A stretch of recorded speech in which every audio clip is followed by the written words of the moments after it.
الشيطان اللعين الرجيم بسم الله الرحمن الرحيم الحمد لله الذي هدانا لهذا وما كنا لنهتدي لولا أن هدانا الله لقد جاءت رسل ربنا بالحق الصلاة والسلام على سيد المرسلين خاتم النبيين مولانا أبي القاسم محمد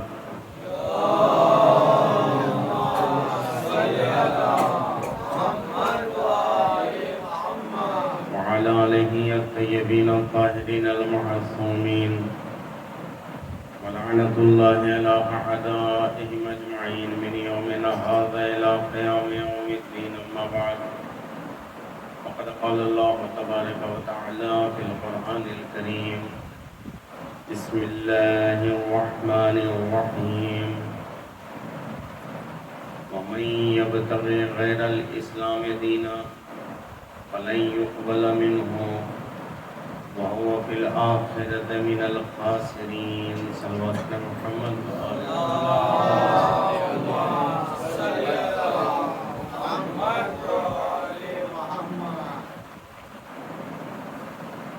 ارشاد رب العزت ہو رہا ہے قرآن مجید میں وَمَن يَبْتَغِي کہ جو کوئی شخص اختیار کرے گا غیر الاسلام اسلام کے علاوہ کوئی اور دین کو فَلَن يُقْبَلَ مِنْهُ تو وہ دین اس سے قبول نہیں کیا جائے گا وَهُوَ بِالْآخِرَةِ مِنَ الْخَاسِرِينَ اور وہ آخرت میں گھاٹا اٹھانے والوں میں سے ہوگا.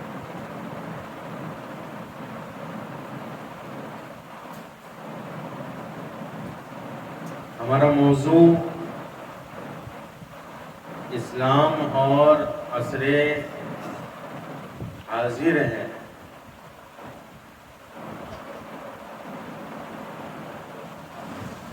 اس موضوع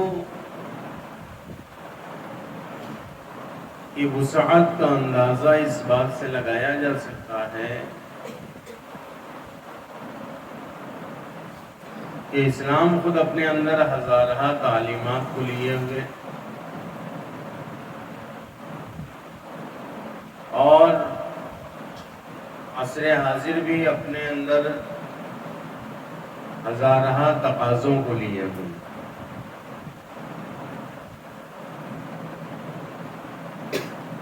کل کی بحث میں ہم نے آپ کے سامنے عرض کیا تھا کہ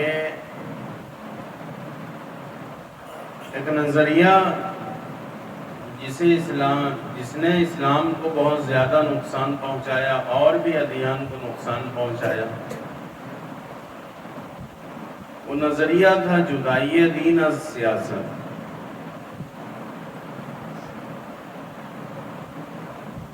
سب سے پہلے یہ سمجھ لیں آپ کہ جتنے بھی نظریات اس عالم میں پیش کیے جاتے ہیں چاہے وہ فلسفی نظریہ ہو یا کلامی نظریہ ہو یا اجتماع سے تعلق رکھتا ہوا کوئی نظریہ ہو دینی کوئی نظریہ ہو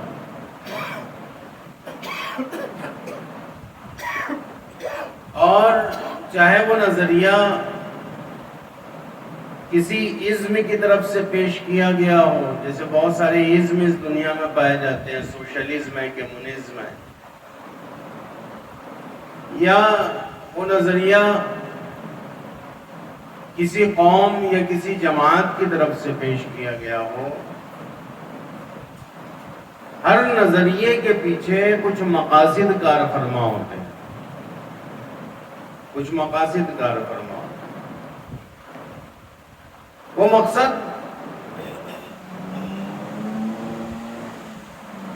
کبھی سیاسی ہوتا ہے،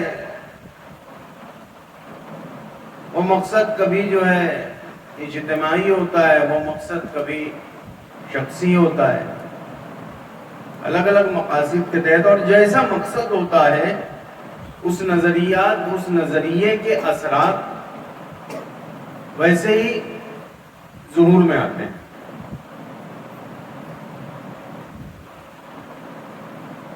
کبھی انسان اپنے کسی خاص مذہب کی تحکیم کے لیے کسی نظریے کو پیش کرتا ہے سامنے والے مذہب کو کمزور کرنے کے لیے. ایسے ہی کل جو نظریہ ہم نے آپ کے سامنے پیش کیا، جو نظریہ بہت عام ہے اور کافی بحثیں اس نظریے کے اوپر میں ہو چکی ہیں کہ نظریہ جدائی دین اور سیاست، یہ نظریہ عالم میں پیش کیا گیا، یہ نظریہ دنیا میں پیش کیا گیا کہ دین کو سیاست سے جدا کر دو. دین ایک الگ چیز ہے، سیاست ایک الگ چیز ہے.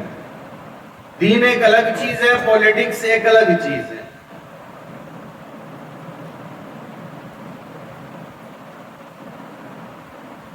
یہی نظریہ جب آگے بڑھتا ہے تو پھر لوگوں نے دین کو ایک ایسی چیز سمجھا کہ جس کے استعمال کرنے کی جگہ محدود ہے نا، جس کے استعمال کرنے کی جگہ محدود ہے. دین یعنی مسجد، دین یعنی جہاں پر دینی کاموں کو انجام دیا جاتا ہو. دین یعنی چرچ. دین یعنی کیا؟ دین یعنی وہ جگہ جہاں پہ عبادتیں کی جاتی ہیں. وہاں دین ہے، وہاں دین کی باتیں ہوں گی، وہاں پر دین کی حاکمیت ہوگی، وہاں پر دین چلے گا. اور جب وہ سائنسداں اپنی چرچ سے اٹھ کر اپنی لیبارٹری میں آ جائے، یہاں سے اب دین کا راستہ ختم ہوگا، اب ہماری لیبارٹری میں دین نہیں چلے گا. کیوں؟ وجہ کیا ہے؟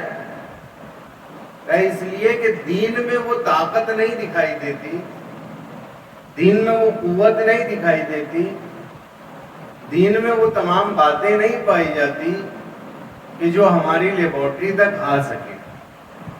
ہم بات کر رہے ہیں چاند و مریخ و سورج کی، اور تمہارا دین بات کر رہا ہے آج سے ہزاروں سال پہلے کی. ہمارا سفر جو ہے آج ہوائی جہاز پر طے ہو رہا ہے، تمہارا دین جو ہے ابھی بھی وہی خچر اور گھوڑوں اور اونٹوں پر سواری کر رہا ہے. تو یہاں پر مشکلات پیش آتی ہے. اس لیے ہم نے دین کے دائرے کو محدود کیا.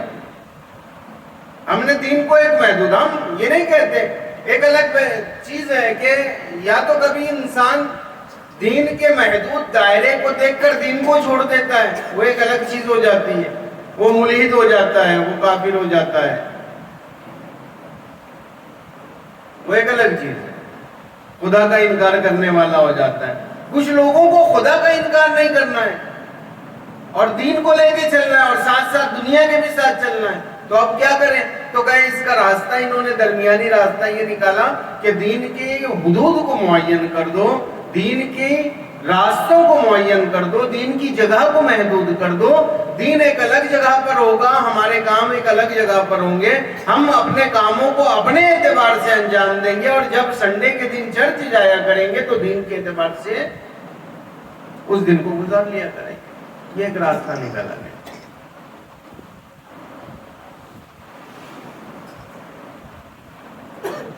اسلام کیا کہتا ہے اس بارے میں؟ اسلام کا کیا نظریہ ہے؟ اسلام کو محدود کیا جا سکتا ہے مسجدوں تک، امام بارگاہوں تک. کیا دین کو محدود کیا جا سکتا ہے مکہ تک، مدینہ تک، کربلا تک، نجف تک؟ کیا ہمارا اسلام حدود کو قبول کرتا ہے؟ اسلام کیا کہتا ہے دین کے بارے میں؟ اسلام کیا کہتا ہے تمہاری دنیا کے بارے میں؟ ایک چھوٹی سی آیت ہزارہ مرتبہ کی آپ کی سنی ہوئی، کیا کہتا ہے قرآن؟ کہتا ہے وَمَا خَلَقْتُ الْجِنَّ وَالْإِنسَ إِلَّا لِيَعْبُدُونَ۔ ہمارا اسلام کیا کہہ رہا ہے؟ کہنا میں نے نہیں خلق کیا انسان کو اور جنوں کو، انسان کو بھی جنوں کو بھی لے لیا ساتھ میں۔ دوسرے جو ادیان تھے وہ صرف انسانوں کے بارے میں بات کر رہے تھے کہ انسانوں کو کیا کرنا ہے کیا نہیں کرنا۔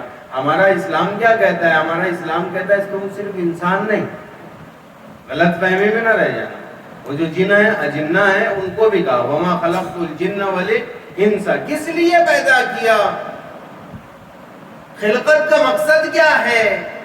اچھا یہ مقصد کب سے کب تک رہے گا؟ پہلے اس کو سمجھ لیں آپ، وما خلقت الجن والانس، پہلے اس کو سمجھ لیں ہمارا مقصد کیا ہے، ہمارا مقصد کیا؟ آیت کہنا کیا چاہتی ہے؟ آیت بیان کیا کرنا چاہتی ہے؟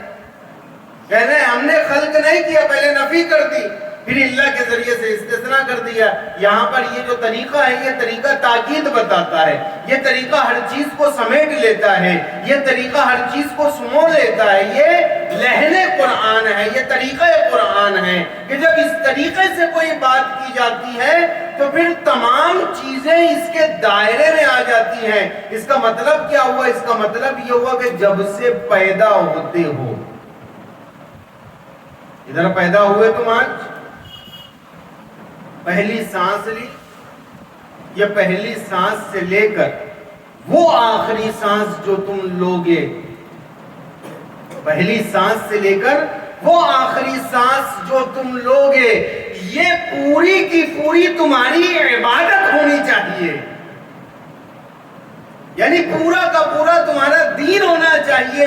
تمہارا ایک لمحہ، تمہارا ایک ثانیہ، تمہارا ایک سیکنڈ بھی دین سے باہر نہیں ہو سکتا۔ تمہیں ہر لمحہ عبادت کرنی ہے۔ عبادت کا مفہوم بہت وسیع ہے، جو دین پر عمل کرے گا وہ مصروف عبادت ہی ہوگا، چاہے وہ کسی طریقے سے ہو۔ عبادتوں کی الگ الگ اقسام ہیں، تو تمہارا ہر لمحہ دین ہوگا۔ اگر تم مسجد میں ہو تو مصروف عبادت رہو، اگر تم سڑک پر آ جاؤ تو مصروف عبادت رہو، اگر تم اپنی لیبارٹری میں چلے جاؤ تو مصروف عبادت رہو، اگر تم دنیا کے کسی حصے میں چلے جاؤ تمہیں مصروف عبادت رہنا ہے۔ یعنی دین نے کوئی ایسا گوشہ چھوڑا ہی نہیں کہ جہاں پر دین کو زندگی سے الگ کیا جا سکے۔ تم جدائی دین اور سیاست کی بات کرتے ہو تو بہت بڑی بات ہے، دین نے تو یہ کہہ دیا کہ تمہارا ایک سیکنڈ بھی دین سے الگ نہیں ہو سکتا، تمہیں مکمل دین کے دائرے میں عمل کرنا ہے، مکمل دین کے دائرے میں عمل کرنا ہے۔ جب مکمل دین کے دائرے میں عمل کرنا ہے تو مسجد میں رہو تو دین کی نگرانی میں، اور جب اپنے تجارت میں آ جاؤ تو دین کی نگرانی میں، جب اپنی لیبارٹری میں آ جاؤ تو دین کی نگرانی میں، اپنی سائنسی تجربہ گاہ میں آ جاؤ تو دین کی نگرانی میں، سفر کرو تو دین کی نگرانی میں، کھانا کھاؤ تو دین کی نگرانی میں، سونے جاؤ بستر پر تو دین کی نگرانی میں۔ اور کون سی ایسی چیز ہے جو دین نے بیان نہ کی ہو؟ دین اسلام نے تجارت کے قانون بیان کیے، دین اسلام نے معاشرت کے قانون بیان کیے، دین اسلام نے کھانے کے قانون بیان کیے، دین اسلام نے سونے کے قانون بیان کیے، دین اسلام نے اٹھنے کے قانون بیان کیے۔ کوئی ایسا گوشہ زندگی انسانی کا دین نے نہیں چھوڑا کہ جہاں کے احکامات بیان نہ کیے گئے۔ اب وہی سوال پھر اب یہاں پر آتا ہے، اگر آپ جدائی دین اور سیاست کو نہ مانے تو پھر گھوم کر وہ سوال یہاں پر آتا ہے وَمَا خَلَقْتُ الْجِنَّ وَالْإِنسَ إِلَّا لِيَعْبُدُونَ، کہ ہم نے تمہاری زندگی کو محصور کر دیا ہے دین کے اندر، عبادت کے اندر۔ تمہاری زندگی کا ہر لمحہ عبادت ہونا چاہیے۔ ہر لمحہ عبادت ہونا چاہیے، ہر لمحہ دین کا ہو، دین کے دائرے کے اندر ہونا چاہیے۔ دین یعنی کیا؟ دین یعنی کیا؟ دین یعنی دلیل۔ دین یعنی کیا؟ دین یعنی ثبوت۔ اسی بات سے سہارا لیتے ہوئے کل میں نے کہا تھا کہ کچھ باتیں مجھے تمہیداً عرض کرنی تھی جو بار بار رہ جا رہی۔ دین یعنی ثبوت، دین یعنی پروف۔ اور یاد رکھیں ثبوت جو ہوتا ہے ہمیشہ عقلی نہیں ہوتا۔ دین ثبوت جو ہوتا ہے، دلیل جو ہوتی ہے ہمیشہ عقلی نہیں ہوتی۔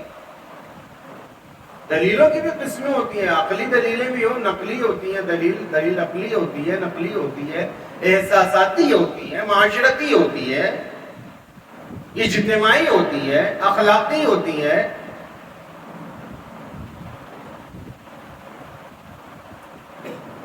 زندگی گزارو تو دلیل کے ساتھ گزارو۔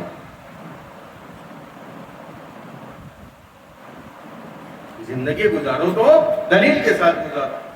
اب آپ یہ کہہ سکتے ہیں، یہاں پر ایک مسئلہ درپیش آتا ہے، کہتے ہیں کہ آپ کہتے ہیں کہ دین کو ہر جگہ لے جاؤ، جہاں جا رہے ہو دین کو لے جاؤ۔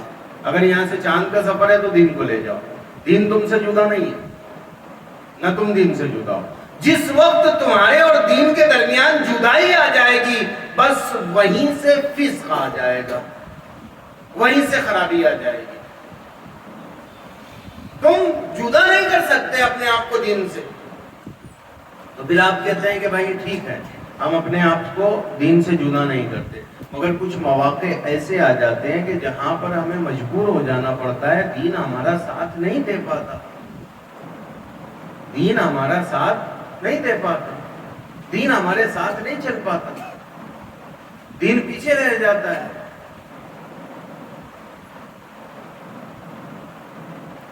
دین پیچھے رہ جاتا ہے۔ اب کیا کریں؟ اپنے مسائل کو کس طریقے سے حل کریں؟ اپنے حالات کو کیسے درست کریں؟ بہت سارے ایسے مسائل ہیں جہاں پر دین پیچھے ہے اور ہمارے مسائل جو آگے بڑھ گئے۔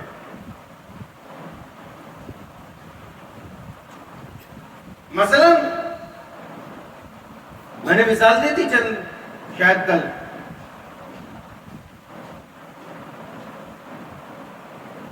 جدید مسائل سے جب ہمیں سامنا ہوتا ہے اور جب ہم جدید مسائل کا سامنا کرتے ہیں تو ایسی بہت سی مشکلات ہمیں پیش آتی ہیں۔ اب ہم کیا کریں جدید مسائل کے سامنے کے وقت؟ تم نے کعبہ بنا لیا، یہاں پر کعبہ اللہ نے بنوایا، جناب ابراہیم کے ہاتھوں سے تعمیر ہوا، اس کی طرف رخ کر کے نماز پڑھ رہے ہو۔ پوری دنیا میں کعبے کی طرف رخ کر کے نماز پڑھی جا رہی۔ اب ہم نے ترقی کی، ہم آگے بڑھے، اوپر اٹھے، ہم چاند تک پہنچے۔ جب چاند پہ پہنچے وہاں پر آپ کہتے دین لے جانا، نماز تمہاری کسی حالت میں معاف نہیں ہے، وہاں نماز پڑھنی ہے۔ اب تمہارا دین کیا کہتا ہے؟ بتاؤ نماز پڑھوں تو کس طرف پڑھوں؟ کعبہ تو نیچے رہ گیا، میں اوپر آ گیا، کس رخ پر نماز پڑھوں؟ نہ نا پیچھے۔ اب دین کیا کہتا ہے؟ کہتے ہیں ہر جگہ دین کو ساتھ میں لے جاؤ۔ اگر دین کو زمین پر چھوڑ دیا ہوتا تو آج یہ مسئلہ درپیش نہیں آتا، لیکن آپ نے کہا کہ نہیں، دین ہر جگہ ساتھ میں جائے گا، چاہے مریخ پر چلے جاؤ یا چاند پر چلے جاؤ یا سورج پر چلے جاؤ، دین تو ہر جگہ ساتھ میں جائے گا۔ جب دین ہر جگہ ساتھ میں جائے گا تو آپ مسئلہ بتاؤ کہ نماز پڑھنی ہے، بتاؤ کس طرف رخ کر کے نماز پڑھو؟ یہ ایک مسئلہ ہے، یہ مسئلہ درپیش ہے۔ اب دین ساتھ دے گا تمہارا، دین ساتھ دے گا تمہارا۔ میں نے ایک مثال آپ کے سامنے دی تھی، اسی مثال سے سہارا لیتے ہوئے پوری مثال نہیں بیان کروں گا، اس لیے کہ بیان کر چکا۔ یہ جو دین کی گاڑی ہے جس پر سفر کر رہی ہے پوری دنیا اور جس کے بارے میں بار بار دعوت دی جاتی ہے، کہ آؤ دین کی طرف، آؤ دین کی طرف، آؤ مذہب کی طرف. یہ جو دین کی گاڑی ہے،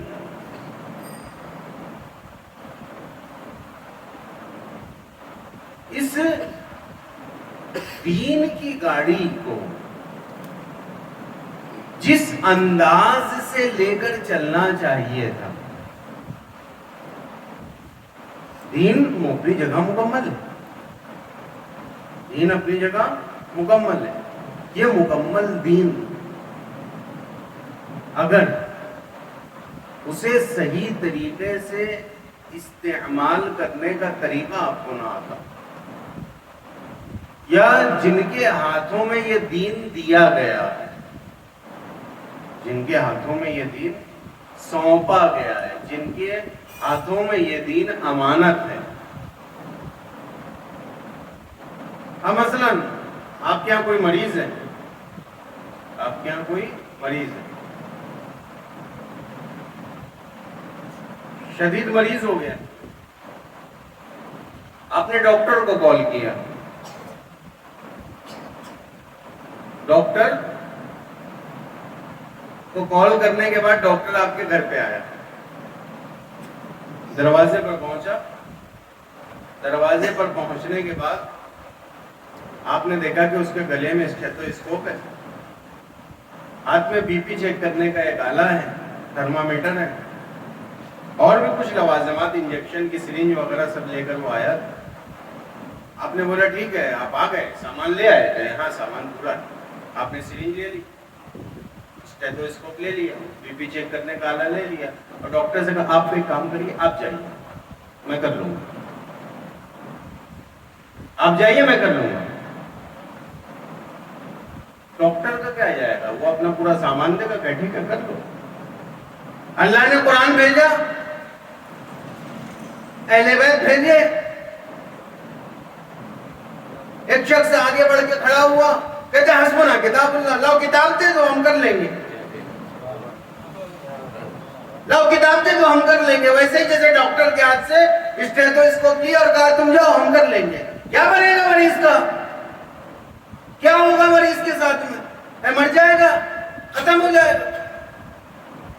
تم کیا کرو گے اسٹیتھوسکوپ لے کے؟ اسٹیتھوسکوپ تو وہ چلائے گا نا جس نے کئی سالوں تک پڑھائی کی ہو، جو اس کا حامل ہو. حامل ہی تو کہیں گے نا اسے، جو اس کا حامل ہو، جسے چلانا آتا ہو، جو جانتا ہو. اللہ نے کتاب کے ساتھ کتاب کا پڑھانے والا بھیجا.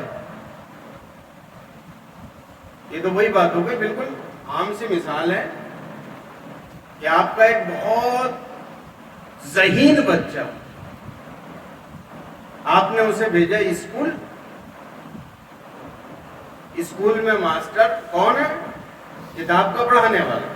اس کے ہاتھ میں کیا ہے؟ کتاب. وہ کتاب لے کر آئے گا کتاب پڑھانے کے لیے.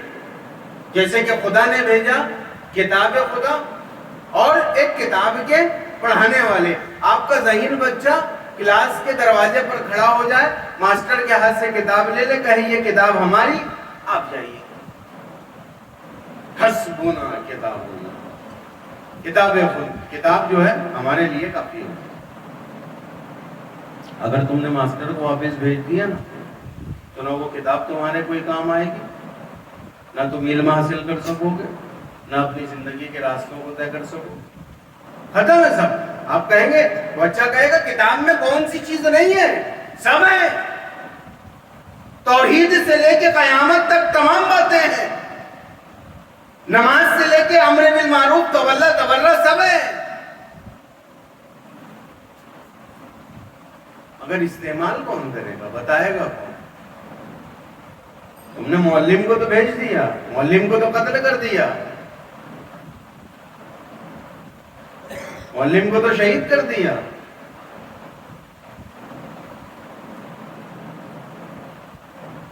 لیکن قربان جائیں، خداوند عالم نے ایسے انتظامات کیے، ایسے انتظامات کیے کہ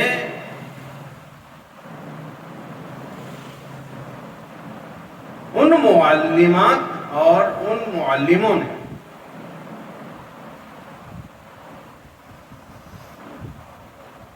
شہید ہونے کے بعد دیکھیے خداوند عالم نے کہا تھا کہ کیا ہے یہ خاتم النبیین ہے، یہ خاتم النبیین۔ اس کے پہلے بہت سے ادیان آئے اور اس دین کے پہنچانے والے کے جانے کے بعد اس دین میں تحریف ہوئی، خداوند عالم نے دین کو بدل دیا ہے نا، کئی ادیان بدلے، آخر میں اسلام آیا۔ اسلام آنے کے بعد خدا نے کچھ ایسے انتظام کیے، خدا نے کچھ ایسے انتظام کیے، کتاب نازل کی تو اس کی بھی حفاظت کی، اور کتاب کے سمجھانے والے، کتاب کے پڑھانے والوں کو بھیجا، تو کچھ اس انداز سے بھیجا کہ ان کی جو فیوز و برکات، اصل میں امام کے وجود کا مقصد کیا ہوتا ہے؟ جیسے علم کلام میں آیا، امام کے وجود کا مقصد کیا ہے؟ فیوز و برکات، فیض پہنچنا چاہیے، برکات پہنچنی چاہیے، ہے نا۔ کوئی چیز ہوتی ہے مثلا کہ شکلیں بدل جاتی ہیں لیکن اس کا فیض جو ہے وہ جاری رہتا ہے، تو جب تک فیض جاری رہے گا ہمیں اس کی کمی محسوس نہیں ہوتی۔ ہاں ہو سکتا ہے کبھی شخص نہ ہو، شخص کی کمی محسوس ہو، مگر جب فیض اس کا ملتا رہتا ہے تو پھر وہ کمی جو فیض کی ہونی چاہیے وہ نہیں ہو پاتی۔ آپ یہیں پر روک کر ایک جملہ کہتا ہوں کہ خداوند عالم نے اتنا حسین انتظام کیا اپنے ائمہ بھیج کر، تم سب سے لڑ سکتے ہو، خدا کی حکمت سے نہیں لڑ سکتے، خدا کی حکمت سے نہیں لڑ سکتے، ہر چیز سے لڑ سکتے ہو، تمہاری طاقت بہت محدود ہے، تم بہت محدود ہو۔ میں نے کہا تھا کہ تمہاری طاقت کتنی محدود ہے کہ تم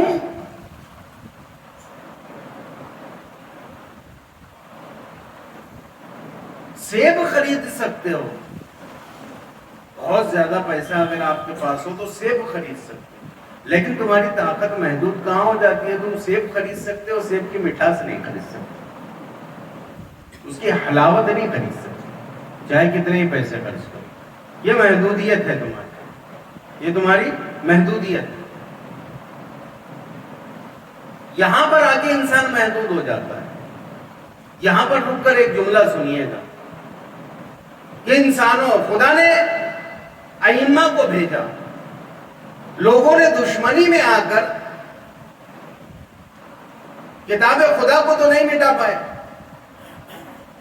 تو کہے کتاب کے لانے والوں کو مٹا دو۔ جب لانے والوں کو مٹا دو گے تو کتاب تو سامت رہ جائے گی، ناطق ختم ہو جائے گا تو بولے گا کون؟ اور جب بولے گا نہیں تو پھر لوگوں تک باتیں کیسے پہنچے گی؟ تو نطق کو ختم کرو، نطق کو ختم کرو۔ مگر قربان جائیں، کیا حکمت ہے پروردگار کہ زبان بنائی تھی بولنے کے لیے، یہ چلتی ہے تو آواز نکلتی ہے اور رک جاتی ہے تو خاموشی چھا جاتی ہے۔ یہ میں رک گیا، خاموشی، یہ میں نے چلائی، یہ آواز آئی، یہ طریقہ ہے، یہ فطرت ہے۔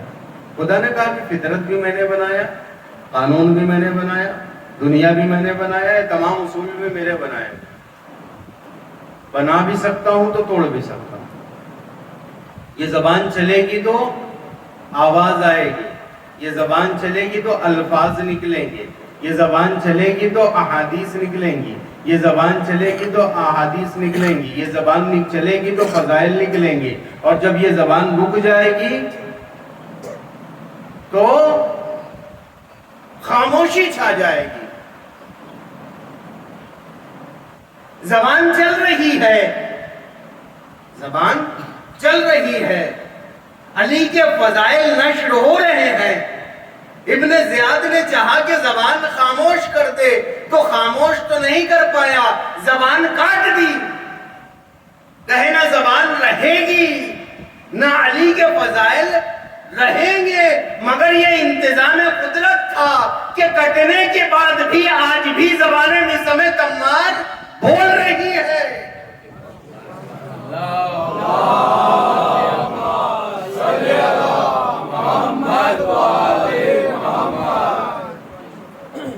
تم یہ سمجھے تھے کہ زبان رہے گی تو فضائل رہیں گے، خدا نے کہا ایسا انتظام کر دوں گا کہ زبان رہے نہ رہے فضائل علی رہیں گے۔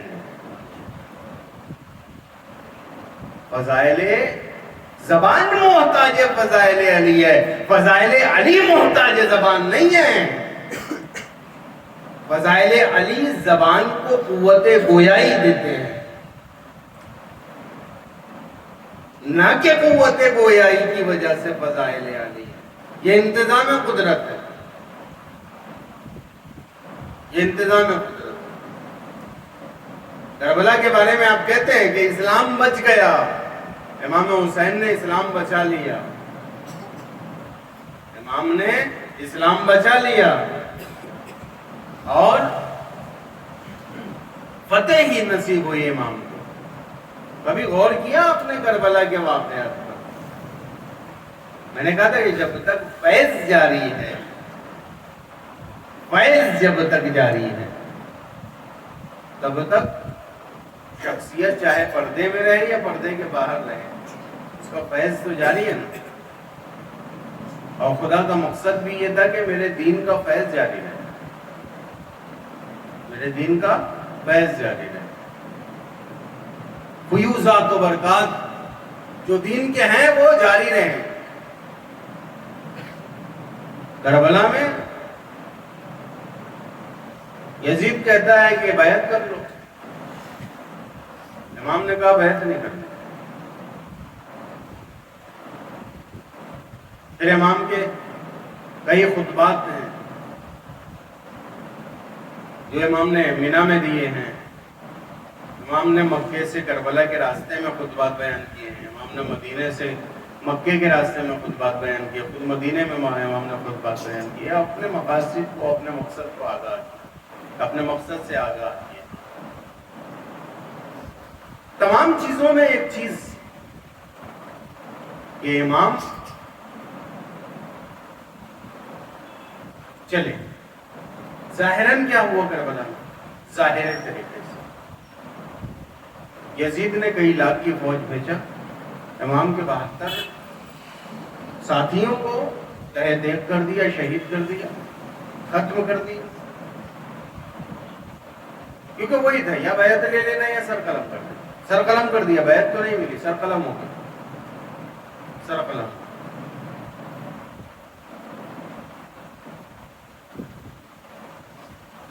کیونکہ تمام مسئلہ تو سر کے حساب تھا نا، جب تک سر تن پہ رہے گا یہ لوگوں تک اسلام پہنچاتے رہیں گے، یہ لوگوں تک اسلام پہنچاتے رہیں گے۔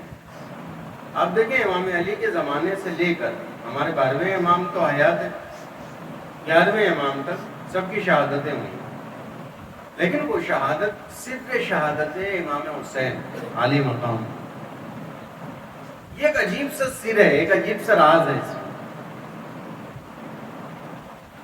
لوگ کہتے ہیں کہ آج بہت سے افراد ہیں، بہت سے علم زدہ افراد کہتے ہیں کہ حسین کہاں جیتے، سر تو کٹ گیا، سر تو کٹ گیا،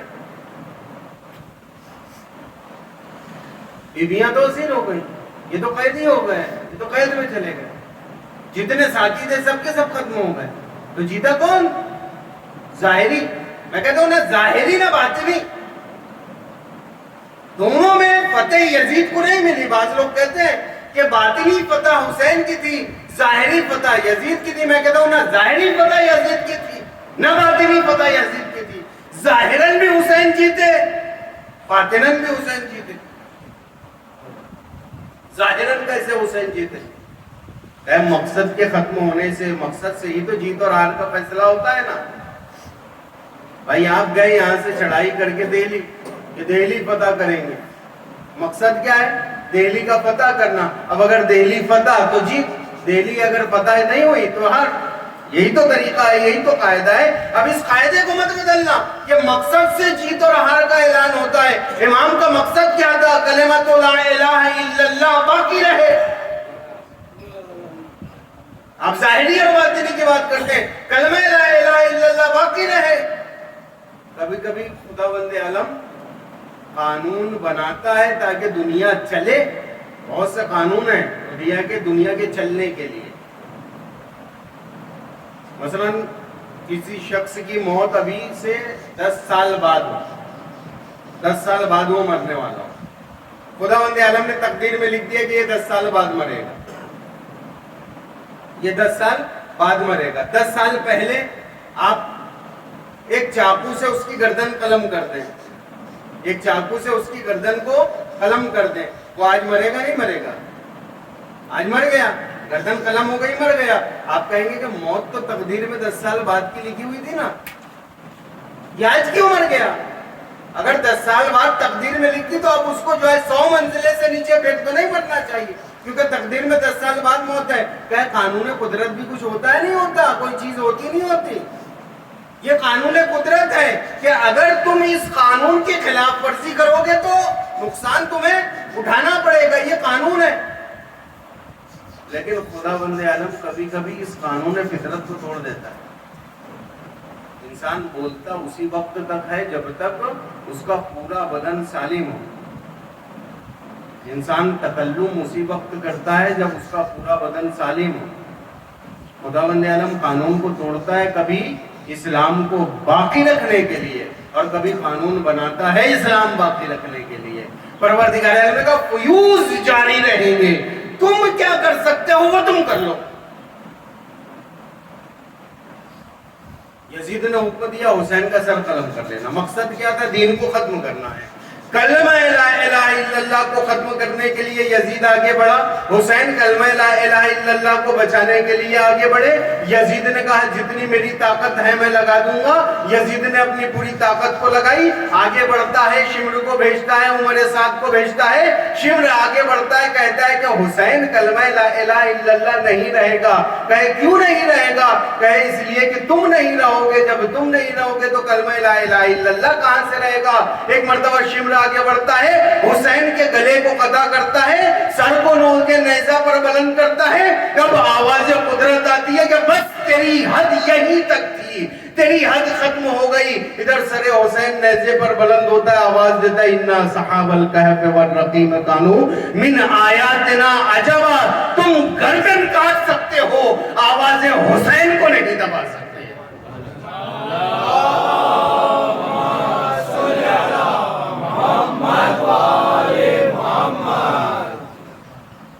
تم حسین کی گردن کاٹ سکتے ہو، آواز حسین کو نہیں دبا سکتے. اور وہ آواز جو حسین نے 1400 سال قبل بلند کی تھی، وہ آواز آج بھی مجالس و عزاداری و محرم کی صورت میں اس پورے عالم میں گردش کر رہی ہے.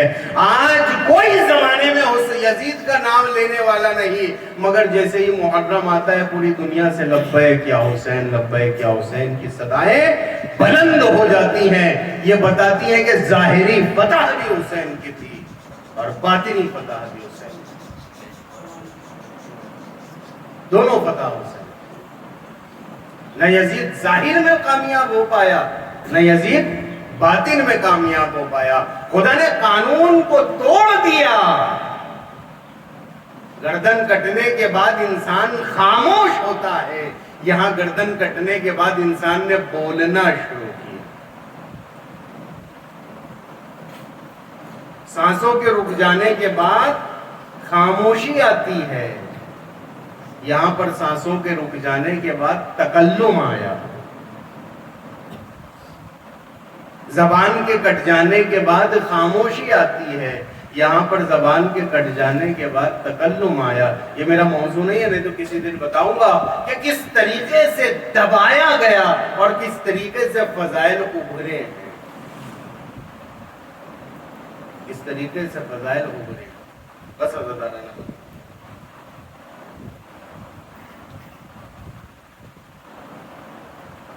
یہ کربلا کی خاصیت ہے،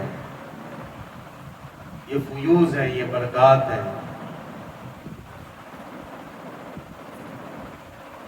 یہ دین کی برکت ہے.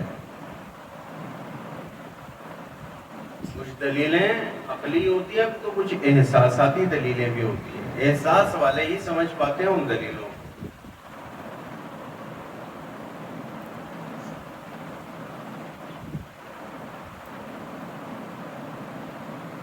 کبھی کبھی انسان کی زبان خاموش ہوتی ہے، احساس بولتا ہے. احساس بولتا ہے. ایک 5 سال کا بچہ کھڑا ہو کر اپنے باپ سے یہ پوچھے کہ آپ مجھ سے محبت کرتے ہیں نہیں کرتے؟ باپ کہے کہ کرتا ہوں، بچہ کہے کس دلیل کے ساتھ؟ تو یہاں احساس ہے جو بات کرے گا، دلیل بات نہیں کرے گی. یہاں احساس ہے جو بتائے گا. حسین پر روتے ہو، کیوں روتے ہو؟ مت دو دلیل، مت دو دلیل. کیا کرو گے دلیل دے؟ منطقی دلیلیں کام نہیں آنے والی. یہاں احساس ہے جو بولے، درد ہے جو بولے. باپ کے جنازے پہ کھڑے ہو کر بیٹا اگر گریہ کر رہا ہو تو اس سے دلیلیں دریافت نہیں کرتے رونے کی. گریہ کرنے کی دلیلیں دریافت نہیں کرتے. یہ احساس ہے جو وہاں بولتا ہے. صرف 2 جملے مسائل. یہ کتنا درد ہے، کتنا درد ہے.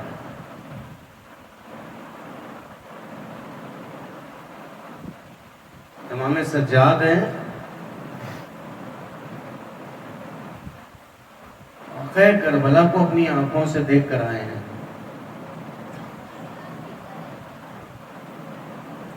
کربلا کو اپنی آنکھوں سے دیکھا، بابا کے کٹے ہوئے سر کو نیزے پر بلند دیکھا، اپنی پھوپھی اماں کی بے ردائی کے مناظر کو دیکھا، اپنی چھوٹی بہن کے تماچے لگنے کے منظر کو دیکھا، بیماری کے عالم میں، مریضی کے عالم میں کربلا سے کوفہ اور کوفے سے شام کے سفر کو طے کیا. ہاتھوں میں ہتھکڑیاں اور پیروں میں بیڑیاں پہنے ہوئے یہ بیمار اس سفر کو طے کرنے کے بعد اب رہائی جب نصیب ہوئی تو جس نے اپنے بابا کو ذبح ہوتے ہوئے دیکھا ہو، خدا کی قسم عزیزانو یہاں پر روک کر ایک جملہ ضرور کہوں گا.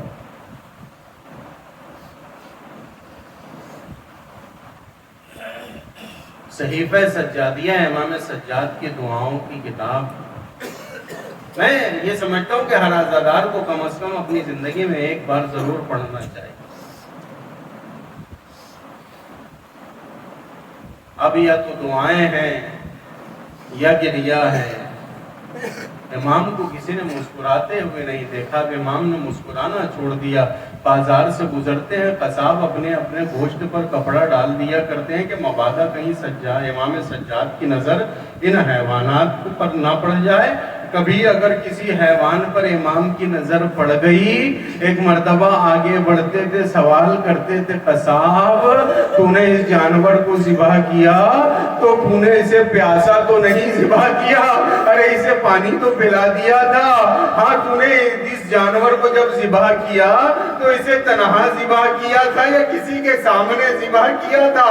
وہ ہاتھ جوڑ کر کہتا تھا مولا میں نے اسے پانی پلا دیا تھا، مولا میں نے اسے تنہا ذبح کیا تھا. بس میرا مولا رو کر کہتا تھا قصاب ارے جب جانور کو ذبح کیا جائے تو پہلے انہیں پانی پلا دیا کرتے ہیں، مگر میرا بابا کربلا میں 3 دن کا بھوکا اور پیاسا شہید کر دیا گیا. اے قصاب ارے جانور کو تنہا ذبح کرتے ہیں، ارے یہاں پر میرے بابا کے سامنے علی اکبر کو قتل کر دیا گیا، ارے زینب کے سامنے حسین کے گلے کو کاٹا گیا. اللہ لعنت اللہ علی القوم الظالمین وسيعلم الذين ظلموا منقلبين ينقلبون انا لله وانا اليه راجعون. ما سمعت